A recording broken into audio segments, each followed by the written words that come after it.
sama Belanda. Kok Belanda nagihnya ke Keraton Solo. Nah, Keraton Solo kemudian dirugikan, Banyumas dan Begelen, Purworejo, Kebumen, Banyumas, Cilacap dan sebagainya menjadi wilayah Belanda.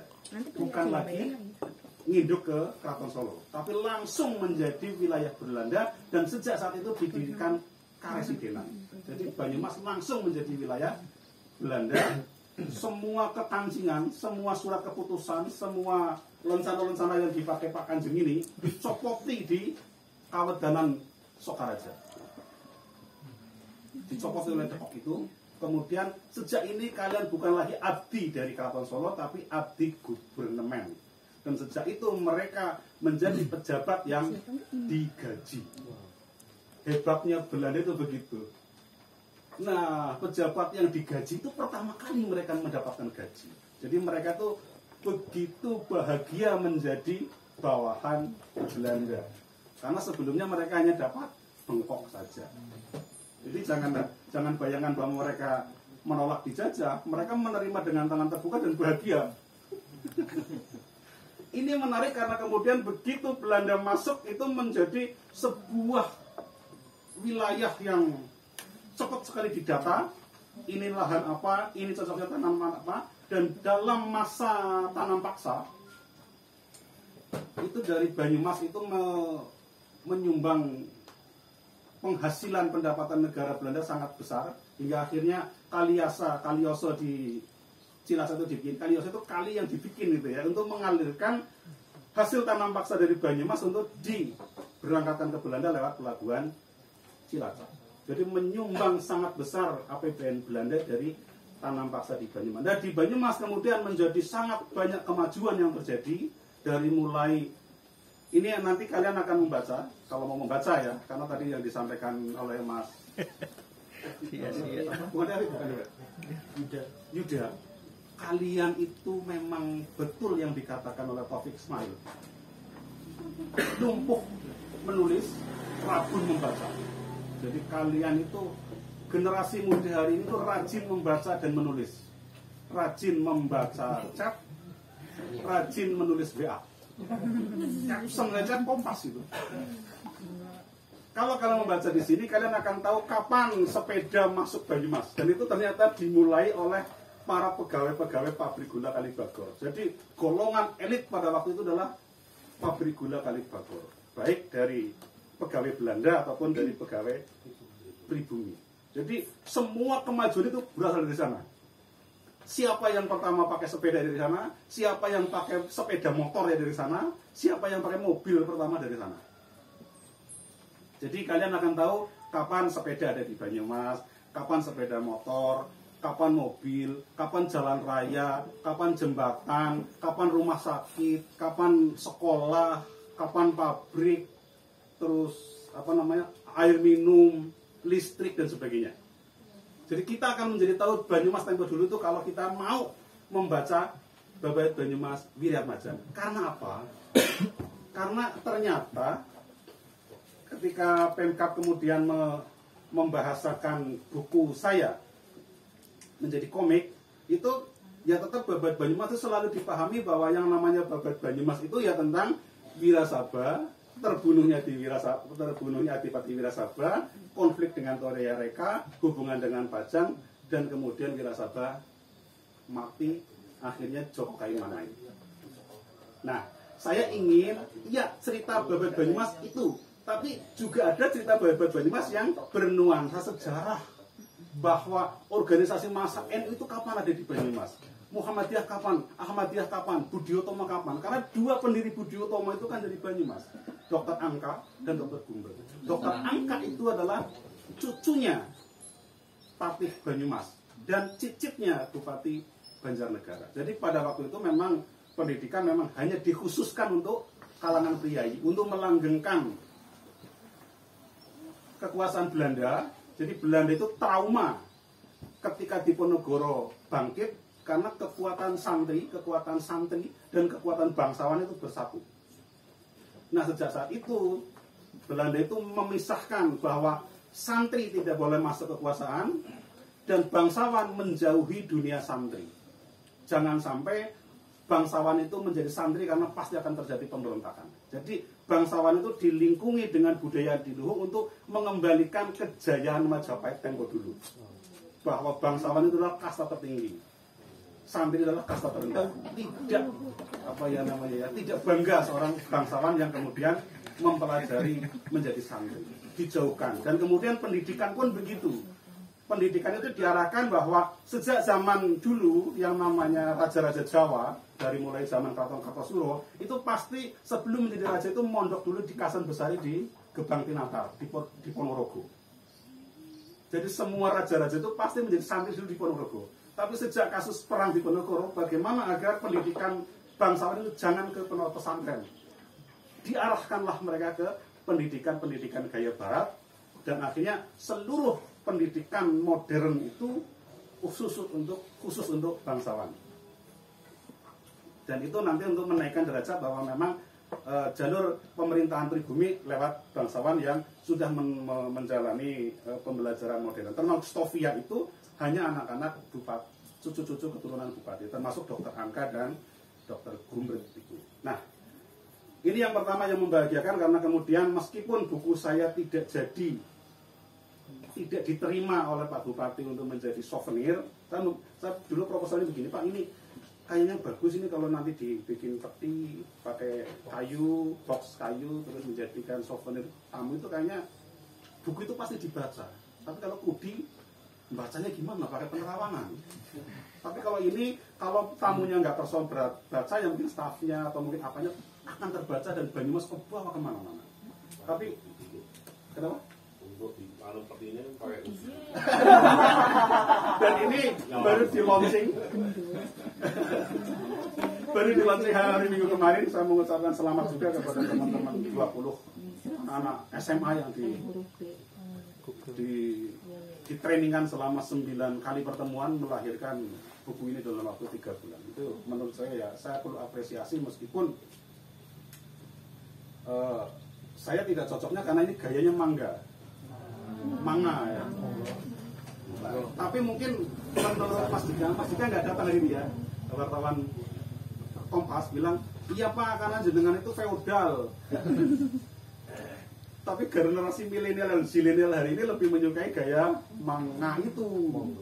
Jadi ini sudah terbit. Nah, terus kebanggaan yang kedua, walaupun buku saya tidak diterima menjadi souvenir kabupaten, buku ini kemudian atas dan aspirasi dari tadi Bu Atik, temannya Bu Atik, Pak Ari, dan aspirasi dari Pak Ari, itu kemudian ini dicetak 700 buku untuk dibagikan ke seluruh desa dan kecamatan se-Banyumas. Jadi yang ini, yang berdirinya Banyumas, yang baru. Jadi awalnya saya menawarkan yang ini, tapi ternyata peraturannya itu adalah naskah yang masuk ke Dinpora, Pak Jarod lebih tahu, tidak boleh diperjualbelikan. Akhirnya dalam hasil cetaknya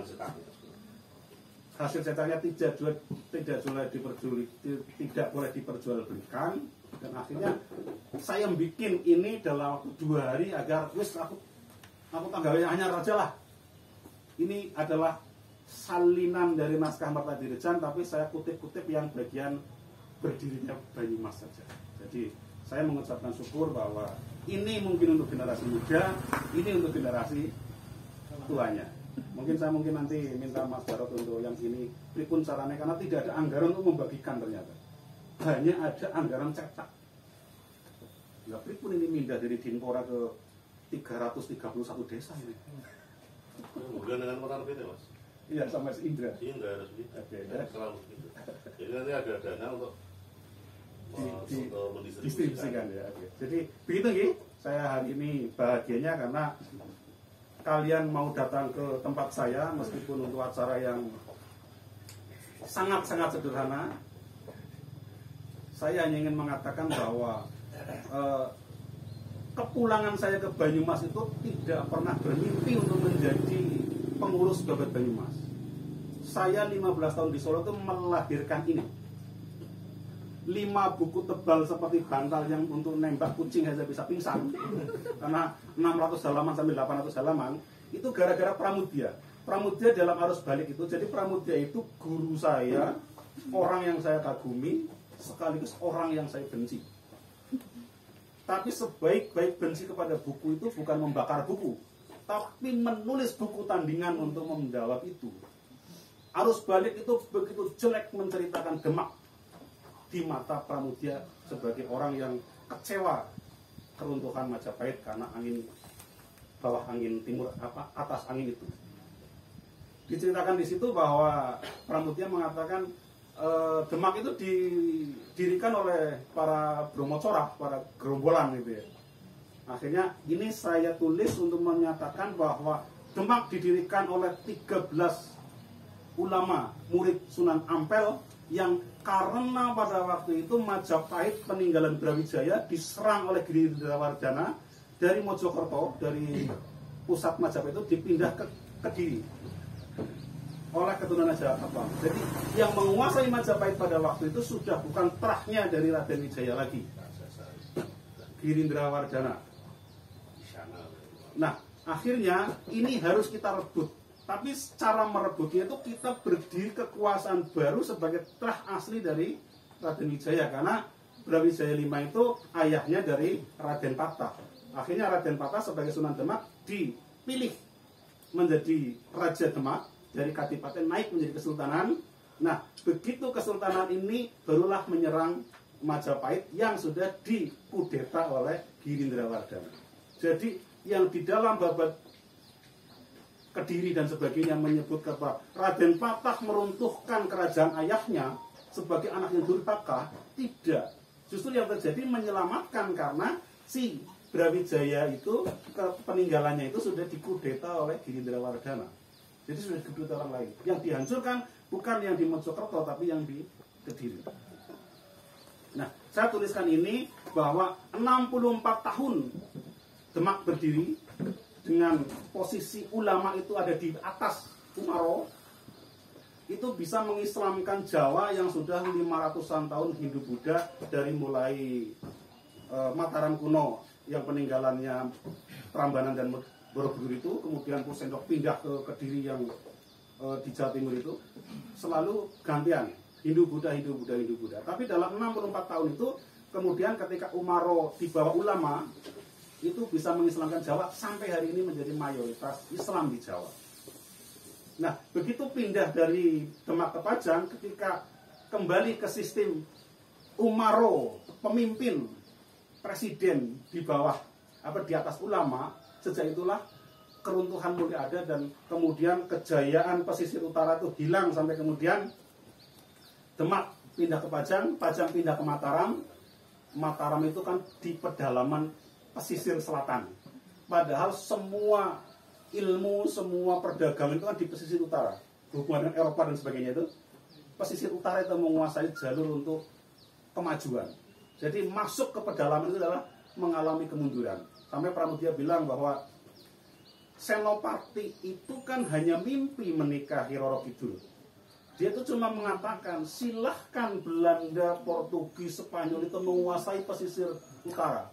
Saya akan menguasai pesisir selatan karena ratunya saya nikahi. Pramudia bilang gitu dengan bercanda. Nah, jadi saya menuliskan cerita ini adalah untuk membalik Babat Tanah Jawi.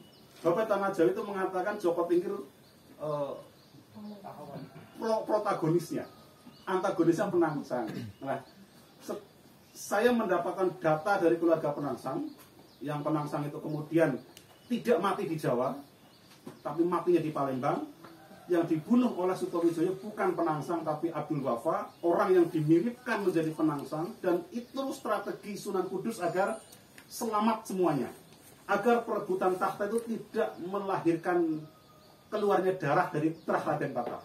Jadi Penangsang suruh pindah ke Palembang, karena Palembang itu adalah peninggalan Raden Patah sebelum pindah ke Jawa lewat Aryo Damal. Jadi sama-sama menyelamatkan. Muridnya itu, Sunan Kudus bilang, muridnya itu si Penangsang suruh, kamu ke Palembang aja ngurus yang Palembang, sini serahkan aja ke Joko Tingkir.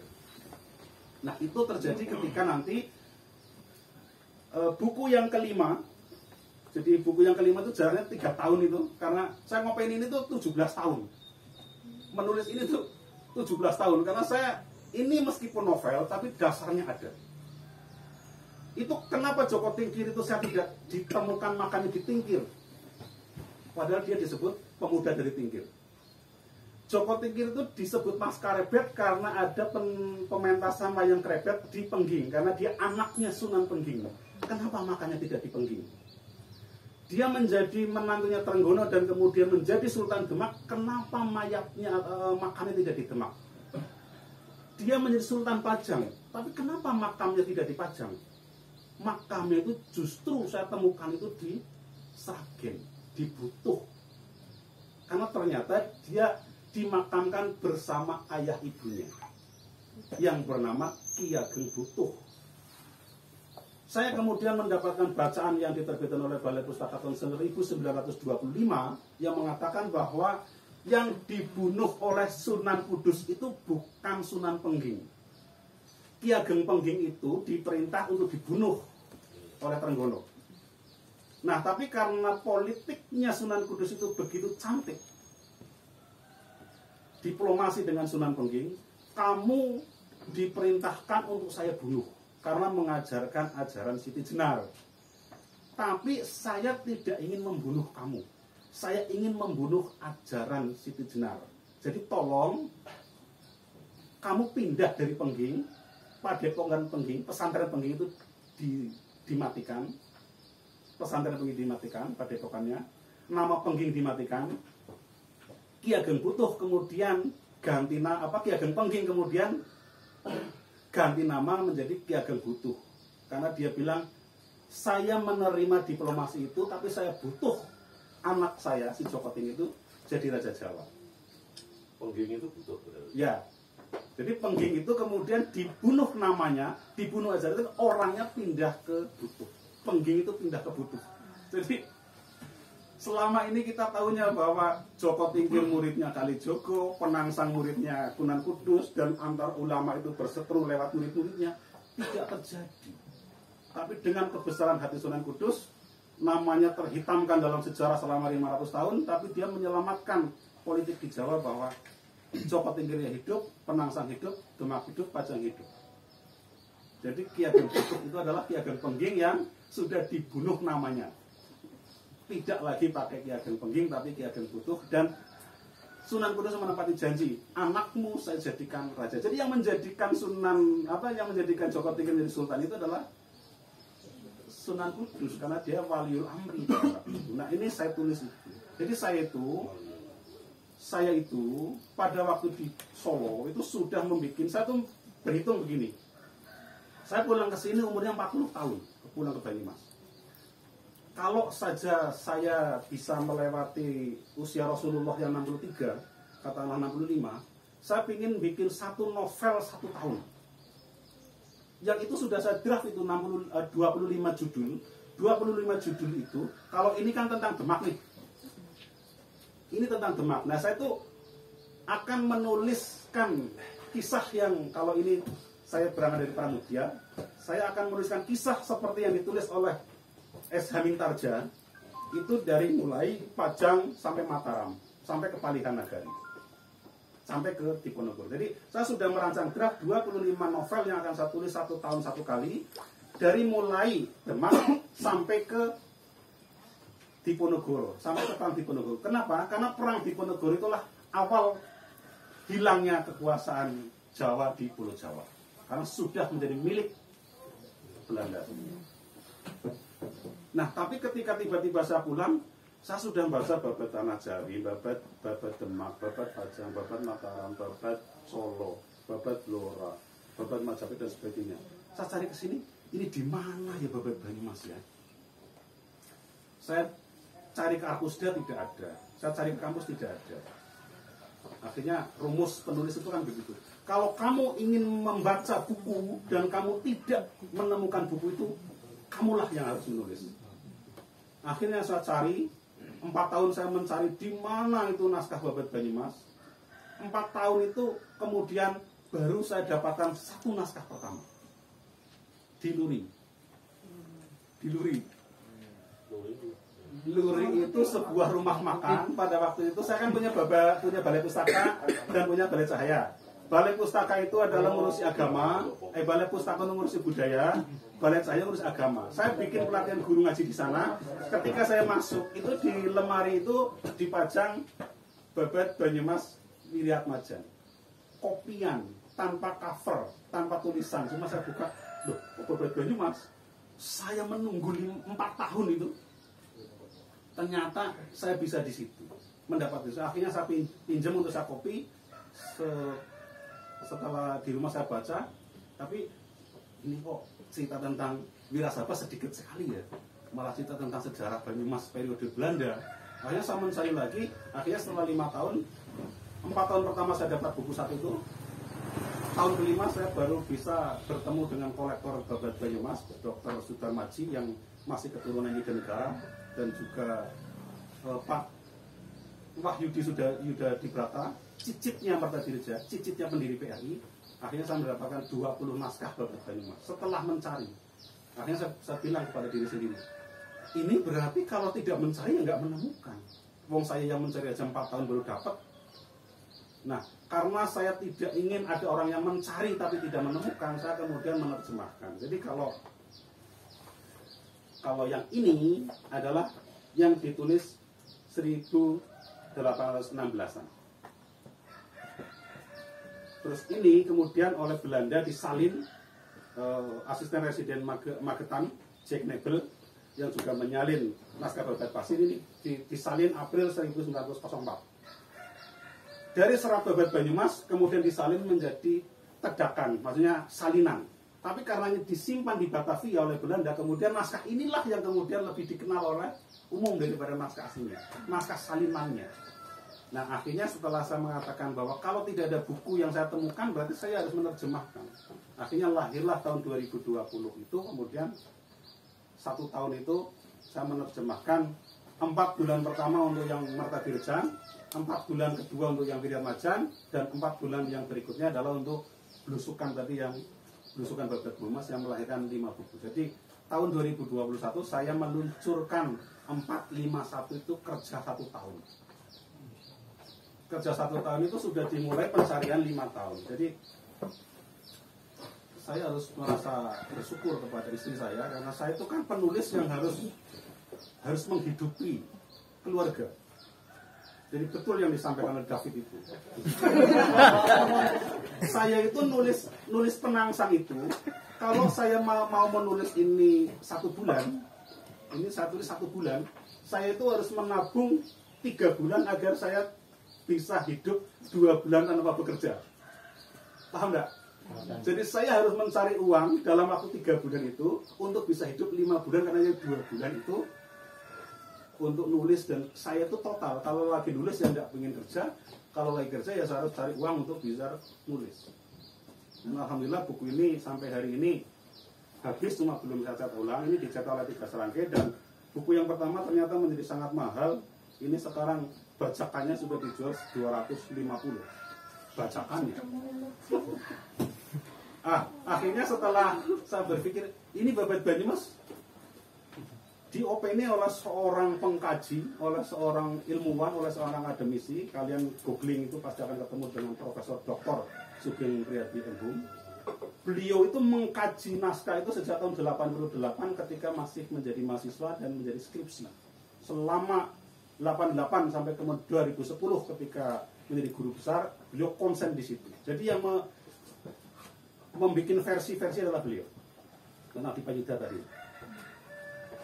Pertama tahun 2004 itu versi hanya 6. Terus 2010 itu menjadi 15. Nah 2010 menjadi 65 versi. Nah saya karena tidak ingin menjadi akademisi, karena saya tidak kuliah, saya juga tidak ingin menjadi pengkaji, biarlah beliau di jalur itu sebagai pengkaji akademisi. Nah saya menjadi pencerita saja, seperti yang satu di sini, saya pendongeng saja. Saya akan mendongengkan Babad Banyumas ke seluruh masyarakat Banyumas.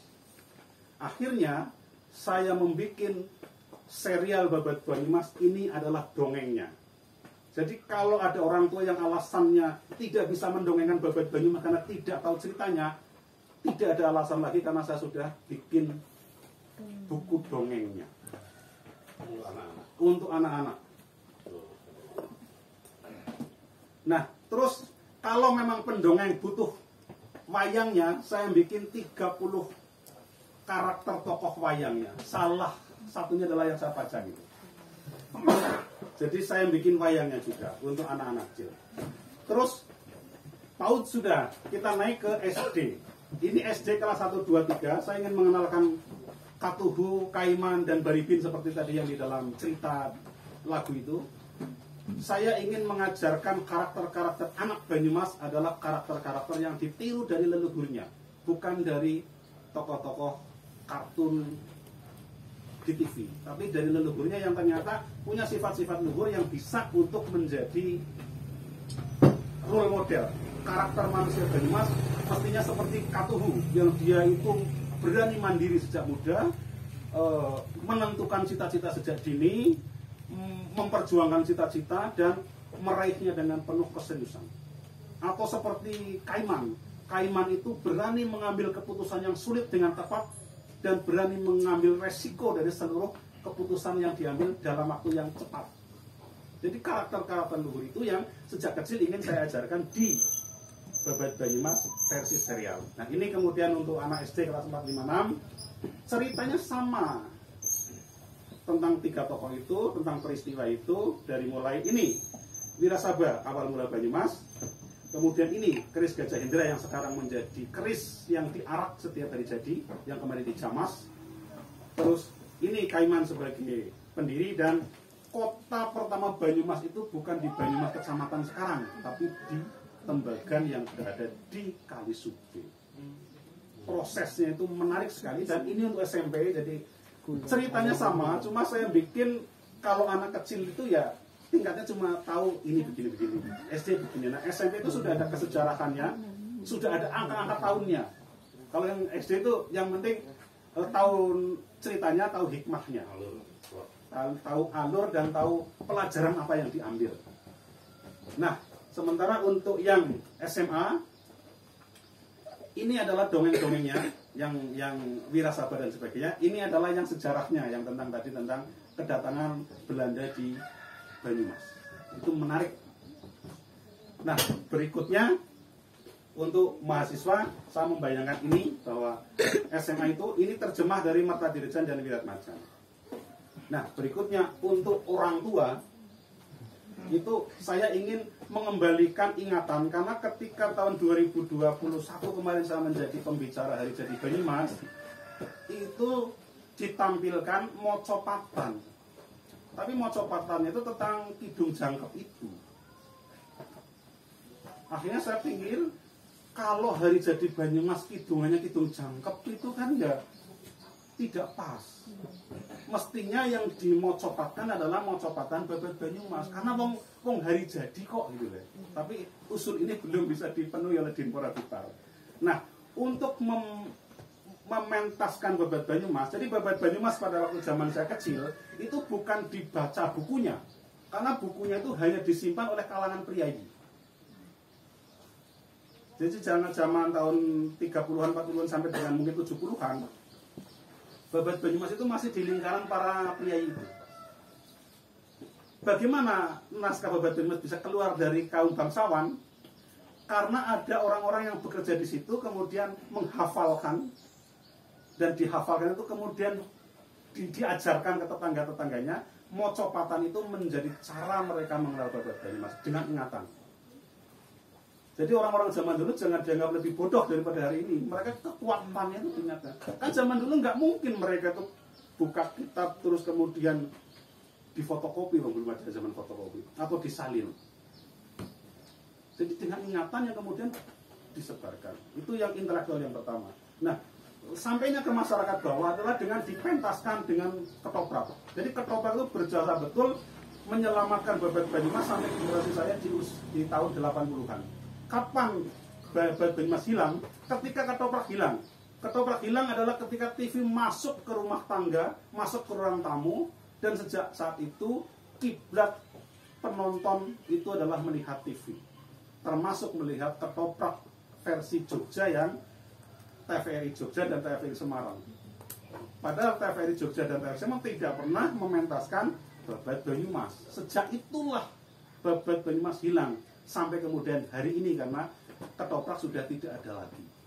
Jadi saya ingin memasyarakatkan Babat Banyumas lagi, tapi bukan dengan ketoprak, karena ketoprak itu biayanya besar, harus menghidupi para aktor, harus menghidupi para gamelan, dan harus menghidupi tenaga teknis, tukang karet, kelir dan sebagainya. Satu pentas itu butuh 10 juta itu untuk satu kali pentas, belum dengan latihannya yang harus berkali-kali. Jadi saya bikin terobosan, kalau saja saya akan mementaskan lagi, bukan dengan ketoprak, tapi dengan wayang. Jadi saya menyusun 60. Jadi kalau itu untuk anak kecil, saya bikin 30 karakter tokoh Babat Banyumas dengan gaya kartun, wayang kartun. Ini wayang Babat Banyumas. Jadi sebetulnya tokoh ketoprak, kayak misalkan ini Adipati Merapat setelah jadi Adipati, ini Joko Kaiman ketika masih muda. Jadi sebetulnya sosok ketoprak yang kemudian saya kreasikan menjadi wayang. Nah, lagi-lagi saya gagal. Kenapa tadi saya Mbak Atik bilang bahwa Samutung? Karena begini, saya sudah menerbitkan 39 buku, sudah menulis 39 buku, menerbitkan saja saya sulit. Jadi hari ini saya meluncurkan itu, belum bisa diterbitkan karena saya tidak punya uang untuk menerbitkan bukunya. Menerbitkan 22 buku itu saya tidak punya dana. Itu yang pertama. Terus kalaupun terbit itu juga kalian nggak mau baca. Jadi buat apa saya nulis kalau kalian nggak baca? Itu keuntungan yang pertama. Terus keuntungan yang kedua, pada waktu hari dongeng, saya diundang oleh RRI untuk bicara tentang dongeng. Saya menawarkan, yuk kita mulai anak-anak PAUD, dongengnya itu jangan dongeng fabel lagi. Kita kenalkan dengan dongeng-dongeng khas Banyumas dengan karakter tokoh agar sejak dini manusia Banyumas punya keberbedaan yang khas, yang itu real, nyata, ada contohnya dari leluhur, agar kita bangga menjadi anak keturunan Banyumas yang mandiri, yang berani, yang mentalnya itu kuat gitu ya. Tapi ternyata saya mengadakan proposal untuk saya tolong dibantu nyetak bukunya untuk guru-guru PAUD, terus saya dibantu untuk bikin bonekanya wayangnya. Saya belum ada yang membantu. Jadi saya bikin 30 karakter tokoh itu, coba kalikan 100 berapa? Terus ini saya bikin gini tuh kalikan 3,5, 350 berapa? Jadi saya bikin ini menyelamatkan Babat Banyumas itu kan bukan tugas saya sebagai seorang kepala rumah tangga yang pengangguran. Kok saya sibuk sendiri, repot sendiri, memikirkan semuanya sendiri. Emang saya apa? Bupati bukan, RT ya bukan. Jadi saya katakan mutung bahwa hari ini mungkin saya akan menghentikan semua kegiatan saya untuk menyelamatkan Babat karena saya sudah melakukan. Saya pasrahkan ke publik, saya pasrahkan ke kalian generasi muda. Silahkan sumber-sumber yang sudah saya dapatkan. Saya punya 30 naskah Babat Banyumas yang baik yang masih Hono Coroko maupun yang sudah Latin Jawa, termasuk yang kemarin Kais ya, sudah mulai mengetik. Jadi Kais ini membantu saya untuk ngetik dari tulisan tangan menjadi komputer, biar nanti bisa diposting di Babat Banyumas. Saya ingin mengajak siapapun yang ingin mengkaji Babat Banyumas, jangan ada alasan kesulitan mencari naskahnya, sudah kita siapkan, silahkan kalian kaji. Karena saya tidak akan mungkin mengerjakannya sendirian. Saya cukup bahwa 6 tahun ini atau 7 tahun ini saya sudah menulis 39 buku. Saya bukan sombong. Penulis mana yang 4 bulan bisa menghasilkan 22 buku? Jadi 22 buku itu saya tulis dalam waktu 4 bulan. Karena apa? Saya mengumpulkan 1 tahun itu untuk bisa saya hidup dengan keluarga. Keluarga tidak komplain bahwa nulis tapi orang bisa ngempani anak bojo. Nah, saya harus profesional sebagai seniman, bahwa yang seniman kan saya, yang penulis kan saya. Anak istri saya itu kan manusia biasa yang tidak bisa kenyang dengan dikasih makan cerpen, dikasih makan puisi. Jadi saya profesional bahwa ketika saya membuat karya, keluarga sudah paling tidak kenyang dulu. Tidak ada komplain bahwa saya bikin acara merugikan keluarga. Jadi saya sungguh terima kasih kepada istri saya bahwa istri saya itu rela itu 4 bulan gak kerja. Ada yang kepala keluarga yang 4 bulan gak kerja menghasilkan nafkah serupiah pun. Jadi dengan dana yang sangat kepres itu, saya teringat bahwa ketika saya menulis buku Penangsang, itu kan kasusnya begitu. Saya itu tahun 2007 karena konflik ingin menjadi pengusaha, ya, jadi saya ingin menjadi pengusaha. Ternyata menjadi pengusaha itu saya tidak kuat ditipu oleh teman sendiri. Jadi ditipu orang lain itu mungkin sakitnya itu tidak begitu sakit, tapi ketika ditipu teman itu kok sakitnya double ya. Nah ini saya ditipu bukan oleh teman tapi oleh orang yang saya sangat hormati. Akhirnya yang kalah itu hati. Jadi saya itu selama 13 bulan, dari Januari sampai dengan Januari lagi, itu setiap bulan itu pasti masuk rumah sakit. Dari 3 hari sampai 3 minggu opnam. Tabungan itu habis hanya untuk membayar saya yang vonis dokternya tidak ada ditemukan sakit apapun. Tapi kok nggak bisa gerak. Yang bisa gerak itu cuma mata, kelap-kelip itu. Jadi seperti orang mati, tapi matanya itu masih hidup dan detaknya ada. Akhirnya saya bilang, ini saya sudah mengkaji babat Tanah Jawi dari 2001 sampai dengan 2007. Orang yang ini kalian boleh coba. Orang yang opnam setiap bulan dari 3 hari sampai 3 minggu, setiap bulan sampai selama 13 bulan, harapan hidup itu sudah agak hilang. Nah, padahal pada waktu itu ini kalau saya sudah berniat membalik babat Tanah Jawi bahwa Penangsang itu adalah korban, kalau nggak saya tulis, siapa yang mau nulis? Anak saya masih TK, nggak bisa. Ilmu yang saya dapatkan dari 500-an buku saya kaji itu kemudian ditransfer ke anak saya yang masih TK. Saya transfer ke penulis lain mana mau menulis itu. Jadi saya punya uang 5 juta. Saya bilang bahwa ini tabungan kita tinggal 5 juta. Saya akan menulis buku. Kalau nanti buku itu terbit, saya akan tulis 3 bulan. Paling tidak saya mati tidak penasaran. Otak saya sudah ditulis. Tapi kalau saya hidup, berarti mungkin apa yang saya tulis ada manfaatnya. Jadi saya tuh niru ngilmunya Pramudia. Pramudia ketika di penjara di Bukit Duri, dia itu pakai rogo sukmo. Dia bilang bahwa kepada Tuhan, meskipun dia tidak beragama, tapi dia mengaku bertuhan. Dia bilang, teman-teman saya sudah ditembak mati oleh Belanda. Kalau hidup saya tidak ada manfaatnya, tembaklah besok. Tapi kalau hidup saya masih ada manfaatnya, hidupkan saya besok. Ternyata Pramudia itu kemudian hidup dan menulis mereka yang dilumpuhkan. Nah, saya pada waktu itu sama. Ini kalau bulan ke depan saya masuk rumah sakit lagi, 5 juta itu langsung habis itu untuk opnam.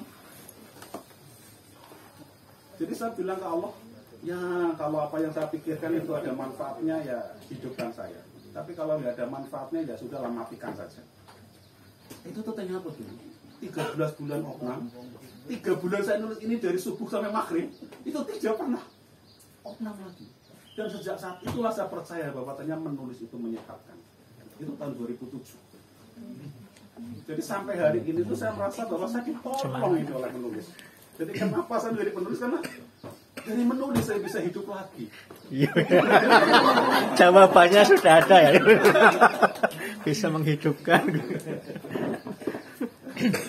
Dan kemudian dari buku ini juga dengan royaltinya saya bisa hidup. Dan kemudian saya diundang kemana-mana. Sampai kemudian saya diundang di IKP Book Fair pada waktu itu untuk bedah buku yang ini. Itu ternyata di Hotel Ibis. Saya ingin di Hotel Ibis. Setelah ini launchingnya itu sore, jam habis asar lah sampai maghrib. Nah habis maghrib saya makan, pulang ke hotel, itu ada orang ketuk hotel, dan ternyata itu adalah keturunannya Penangsang. Keturunannya Penangsang itu memberikan satu bendel daftar bahwa dia merasa terima kasih bahwa saya seperti menjadi pembelanya Penangsang. bahwa penangsang yang di Jawa menjadi tokoh jahat oleh saya ditulis begitu baik karena saya pikir ini orang muridnya Sunan Kudus masa jahat. Saya kaji-kaji, oh ya ternyata memang Babat Tanah Jawi itu membalik. Intinya adalah Babat Tanah Jawi mengatakan bahwa karena yang kalah adalah penangsang, orang yang kalah itu harus salah. Jadi kalau kalian benar tapi kalah, kalian jadi salah. Itu ngobrol dari jam 7 malam setelah Isya itu sampai dengan jam 3 pagi. Saya bilang, Mas, aku keretanya jam 5 ya. Ini saya belum tidur itu. Akhirnya beliau pulang jam 3 dan Mas tolong ditulis itu. Akhirnya lahir ini. Setelah itu saya diundang lagi ketemu lagi. Jadi saya menulis penangsang itu tidak pernah terpikir bahwa akan berjilid-jilid tebal begini. Hanya ini saja sebenarnya. Tapi begitu saya datang kemana-kemana mendapatkan informasi termasuk yang tadi itu, yang di Palembang itu tentang penangsang yang kemudian menjauhi politik karena ternyata berpolitik itu menciptakan musuh. Dan itu yang saya lakukan. Jadi saya keluar dari partai itu 2014. Saya nggak cocok di partai, jadi akhirnya saya sudah tekuni budaya saja. Semoga ini ada manfaatnya karena saya tidak pas ketika berurusan dengan politik. Jadi semoga ada manfaatnya saya menulis penangsang dan semoga ada manfaatnya saya menulis Babat Banyumas dan saya mutung karena ternyata sampai hari ini tuh belum ada yang mendukung saya. Contohnya mendukung begini, saya itu gaptek, IG saja nggak paham. Jadi Babat Banyumas ada IG itu karena saya bingung IG itu kayak apa ya, bagaimana postingnya ya. Karena apa? Saya itu tiap hari posting yang like 5 maksimal. Kalau pertemanan sudah 1000, ini yang lihat saya cuma 5 atau gimana gitu ya. Terus bikin web. Karena saya bikin link, saya bilang bahwa oke lah saya memberikan buku. Tapi saya juga pingin yang tidak bisa beli bukunya karena menganggap buku itu mahal, bacalah di web. Ternyata webnya itu juga sama saja. Saya gaptek, akhirnya saya hilang kontak dan web yang lama hilang dan ini kemarin dapat bantuan dari Puatik juga untuk bikin web baru. Jadi yuk kita buka web baru babatbanyumas.com. Yuk. Jadi launching hari ini tandanya